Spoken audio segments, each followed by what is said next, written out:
So my name is Chris Ebner, and I teach in the immersion program. I teach 3 different subject areas. I teach science, I teach social studies, and then kind of an advanced Spanish class.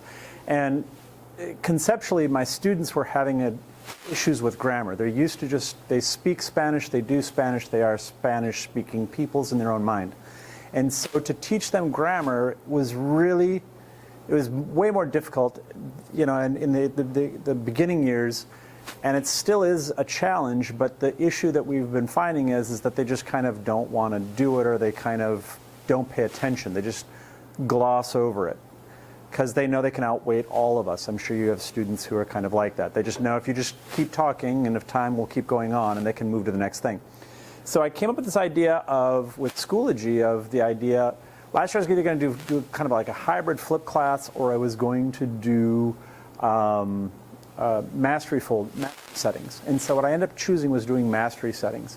And so what I did was I took a couple of the units, and I sat there and said, okay, to do this, you've got to break everything down into what are each piece the kids need to be able to dominate and know and understand. And that piece was way more time intensive than I thought it was going to be. Okay? But once you do it a couple times, then it gets relatively easy. But when you go into Schoology, then the first thing I did is I set up a folder where I was going to put my stuff. My stuff was going to be videos, it was going to be YouTube links, it was going to be actual Schoology quizzes and things like that. And Beth over in Monson helped me with this screenshot. I didn't know how to do screenshots before this. All right. Anyway, so then I started adding the stuff that I wanted them to do, and I kind of broke things down into different areas that they had to be able to do. And so if you take a look here, you had endings. And so the kids, well, it started off, it had a video. So the kids saw a video of me explaining, and I just basically used my Schoology note, not my Schoology note, my Smartboard notes. And during basically a prep hour in Ben Drexler's office, I just basically kicked out about a 4-minute video explaining how you do the imperfect. And then from that, then I created 3 separate tests. On each test I said, okay, the only way you can go to do any of the other stuff is you've got to be able to dominate and really know these other things. If you don't know the endings, it's impossible to do the rest, so why even continue? So the kids had to watch the video, and I set that up. Okay, then after that I set up, okay, you've got to know the endings, you've got to be able to do those basically from memory. And you should be able to get them all right, because if you can't get them all right, what good is it? Okay. Then from there, you're able to set kind of what your completion settings are for each one of these things. So with the completion settings, it allows you, for example, if you've got a video, all they've got to do is just watch the video. Now they can click on the video that they're watching it. Once they do that, okay, it's over. They don't have to watch anymore. Okay, just so you guys know. Usually what I found that when you do that of trial and error, I found you've got to make sure you put 2 or 3 things that have absolutely nothing to do with what's in here or what's content specific. So for example, what color shirt am I wearing today? What was the last person's name I mentioned in the video? And you put that in one of your quiz questions. That forces the kids to watch the whole video, because they can never get it right, okay, unless they do watch everything. So having little goofy bits of information in there makes your video, okay, a little bit more kind of obligatory. Anyway, then the other pieces for student completion, once you get into kind of the quizzes, you can set, do you want them to have to get 100% on it? As I said earlier, when it came to the endings, they had to get 100%. Then when it comes to actual kind of putting it together, the endings with the particular verbs, then I kind of set things at 80% or whatever we kind of decided in our PLC as kind of a, mastery or proficient level. So there was that. Now, this is what it's going to look like when you're setting this up. And so I'm just going to put my glasses on here. Okay, so if you look here, you can kind of see what I kind of explained earlier, the score at least. Now you can have just attempt. Okay, so if you want the kids to just try something. The other thing is I did another thing instead of where it says the member must score at least. You'll see kind of on that right-hand side. It also allows make a comment. And so I would have questions at the end for my social studies class. And after they watched kind of the video, they answered some of the quiz questions. Then I also had in there make a comment, and I put something like a kind of a discussion section question. So, what would you have done in James Cook's place? Would you have, forgotten about that island? Would you have written about that island? Would you have recommended colonization? And that was kind of, then the kids would have to explain themselves, and they could just make a comment. So it gives you kind of a variety of different things you can do with that. But everything is sequential, and they can only move on until they do what you've asked them to do. And the next piece is, which is kind of cool, these are kind of all the different kinds of things, so it's you score at least, must comment, make a submission, any one of those things. Now, what was cool about it, in case you think that some of this stuff is just kind of operating in a vacuum, your videos, this is what kind of, this whole thing went in kind of a different direction for me. Your videos, if you leave them public and you click on analytics, there are kids all over checking your stuff out. And this is what's really cool about this one. I had a kid from Syria watching my video about subjunctive, okay?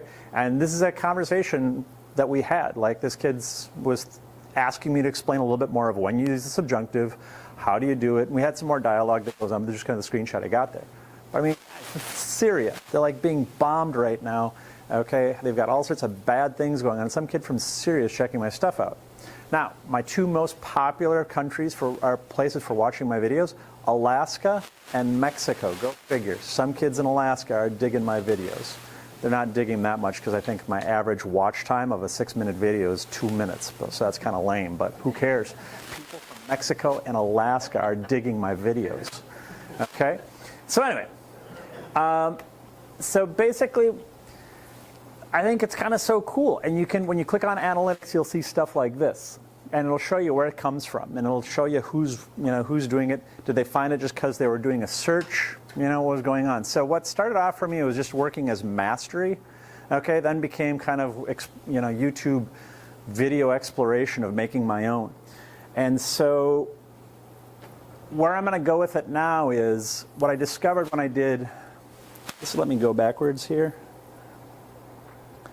I'm just going to come back here. So what I discovered from when I first started of doing this student completion setting and kind of working on a mastery folder, I had kids do this during a class period. Okay, and so I said, all right, guys, it was my 7th period class. There are 34 immersion kids. They're very, very talkative. They really didn't want to listen to what I was doing. And I said, all right, I'm tired of fighting you. So what I did is I set this up for one class period, what you're seeing right here. And what was cool was the kids just kind of all sat down and they all kind of went to work on it, except for George Peterson, who created a GIF out of me, and that was kind of goofy at first, but kind of cool at the same time. And those of you who are at Armstrong, you're going to get to know who George is. Every single one of you will know who he is. Trust me. Sean, you laugh, but you're gonna know who Sean is. I mean, who George is. Sorry, but the cool piece was it removed kind of some of the argument, the fighting, and the kind of disruption that occurred. It allowed me to be freed up, while the kids who were able to handle this, to sit down with a group of 8 other kids on the floor and talk about it in a different way. And so we kind of had 2 different classes going on at the exact same time. Now, somebody said, well, why don't you just give this as homework? Well, I could have done it that way also, and I haven't really. That led to another piece, which I had a science lab. And so I videotaped with my phone me going through the process, but with no voice. And so I told the kids, you have to go home, and then the instructions for the lab that we're going to be doing the next day, you had to read the instructions and then watch my video. And so I basically was putting everything together for this science lab. They watched that, then they had to answer the questions. Now they could use their sheet, but there were also there were visual questions that were being asked. And how did this work? What is the order of this? And so when the kids came to class, I could also see who did what. In other words, I could see who did the video, I could see who did the video and answer the questions. I could, all these kind of different things I was allowed to see, to be seen. And where I hope to go with it for the summer, in other words, what my ideal would be, is to have all of my grammar units videotaped, have all of them have these kind of completion settings for the kids to be able to do. The biggest piece I found is once I hit, and I'm sure you guys all have the same thing, once you start hitting the Thanksgiving to spring break period, the amount of kids that you have who are missing gets to be pretty overwhelming. And to get kids caught up on big topics, big themes, or things that build upon each other, these kind of things were really, really cool. I had kids who came back and they're like, it was like they didn't miss a single thing. And then I was telling some people at the table before, with some of these things of having it set up like this, when I had discussion questions, like I was going down for a 30th reunion to Madison, and I had my computer tethered to my phone, and I was checking in on the discussion section as it was going on, because I was just like, this would be cool to see what's going on.